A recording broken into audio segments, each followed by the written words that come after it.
உங்கள் தந்திவன் தொலைக்காட்சியில் சின்ன திரையின் சிங்க பெண்கள் மாலை 7 முதல் 8 மணி வரை காணத் தவறாதீர்கள்.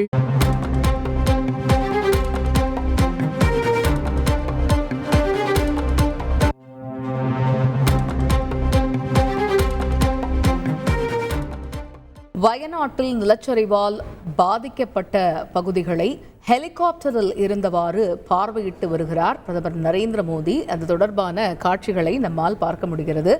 பிரதமருடன் கேரள ஆளுநர் முதல்வரும் ஹெலிகாப்டரில் சென்றிருக்கிறார்கள். இது பற்றிய தற்போதைய கள தகவல்களை விவரிக்க இணைகிறார் எமது செய்தியாளர் பிரசாத். அவரிடம் பேசுவோம். பிரசாத், இந்த நிலச்சரிவால் சேதமடைந்திருக்கக்கூடிய பகுதிகளை ஹெலிகாப்டரில் இருந்தவாறு பார்வையிடக்கூடிய காட்சிகளை நம்மால் பார்க்க முடிகிறது.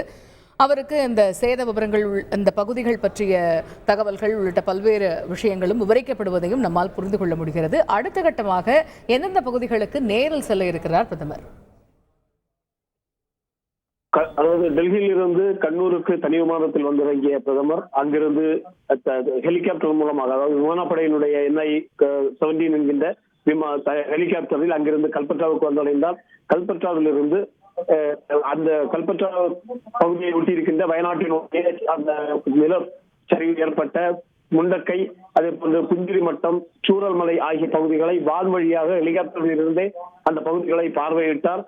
அங்கிருந்து கண்ணூரிலிருந்து ஹெலிகாப்டரில் புறப்பட்ட அவரோடு கேரள பினராயி விஜயன், கேரள ஆளுநர் ஆரிஃப் முகமது கான், அதே போன்று கேரளாவை சேர்ந்த மத்திய அமைச்சர் சுரேஷ் கோபி உள்ளிட்டவரும் அந்த ஹெலிகாப்டரில் இருந்தார்கள். தொடர்ந்து அவர்கள் அந்த பாதிக்கப்பட்ட பகுதிகளை வான்வழியாகவே அங்கிருந்து பார்வையிட்டார்.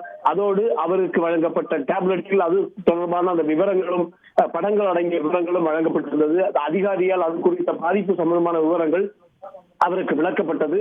அவர் வான்வழியாக அந்த பகுதிகளை பார்வையிட்ட பிறகு அங்கிருந்து மீண்டும் கல்பற்றா பகுதிக்கு வந்து அங்கே இருக்கின்ற தனியார் பள்ளி வளாகத்தில் அமைந்திருக்கிற ஹெலிபேடில் இறங்கி அங்கிருந்து கார் மூலமாக தற்போது சூழல்மலை பகுதிக்கு சென்று கொண்டிருக்கிறார். உங்கள் தந்திவன் தொலைக்காட்சியில் சின்ன திரையின் சிங்க பெண்கள் மாலை 7 முதல் 8 மணி வரை காணத் தவறாதீர்கள்.